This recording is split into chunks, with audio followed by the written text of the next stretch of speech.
গরমে সহসাই মিলছে না স্বস্তির খবর। এপ্রিল মাস জুড়েই থাকবে এই তাপপ্রবাহ।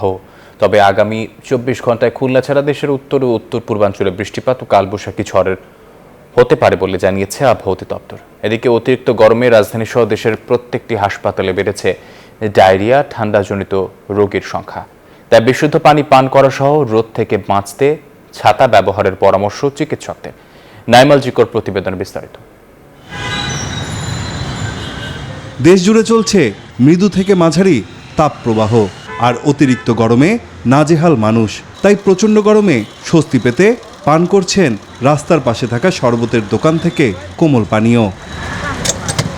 বিকাশে কম খরচে ক্যাশ আউটের লিমিট বেড়ে 50,000, প্রিয় এজেন্টও 2টা।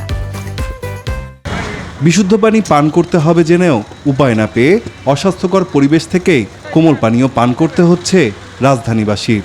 পুরো এরিয়াতে কিন্তু কোনো গাছপালা নেই, যার কারণে কিন্তু গরমটা এবং ছায়া আমরা পাচ্ছি না, যার কারণে বেসিক্যালি গরমটা আরও বেশি শরীরে লাগতেছে। এটা গ্লাসটা কতটুকু পরিষ্কার বা এটাও যায় না, কিন্তু গরমে এত যে আমরা মানে রিস্কটা না নিয়ে আর কি কোথাও যাওয়া যাবে, আর কোনো অপশন নেই আমাদের কাছে। এদিকে রাজধানী সহ দেশের বিভিন্ন হাসপাতালে বেড়েছে ডায়রিয়া ও ঠান্ডাজনিত রোগীর সংখ্যা। চিকিৎসকরা বলছেন, শিশুদের শরীর থেকে সময় মতো ঘাম না মোছার কারণেই এ ধরনের রোগীর সংখ্যা বাড়ছে।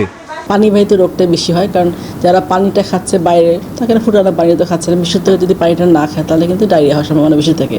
আর যেহেতু গরমে অনেকে বাইরে বের হচ্ছে বা বাচ্চারা ঘরে থাকছে, ঘেমে যাচ্ছে, ঘেমে গেলে ঘামটা যদি বসে যায় তাহলে ঠান্ডা লেগে যাচ্ছে, ঠান্ডা থেকে নিউমোনিয়া, সর্দি কাশি তো আছেই। আবহাওয়া অধিদপ্তর বলছে, সহসাই কমছে না তাপপ্রবাহ।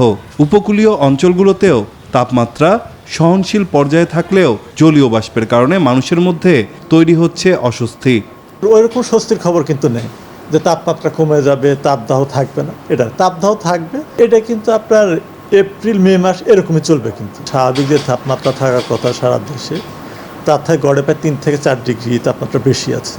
24 ঘন্টায় দেশের উত্তর ও উত্তর পূর্বাঞ্চলে ঝড়ো হাওয়া সহ বজ্রবৃষ্টি হওয়ার কথাও জানায় আবহাওয়া অধিদপ্তর।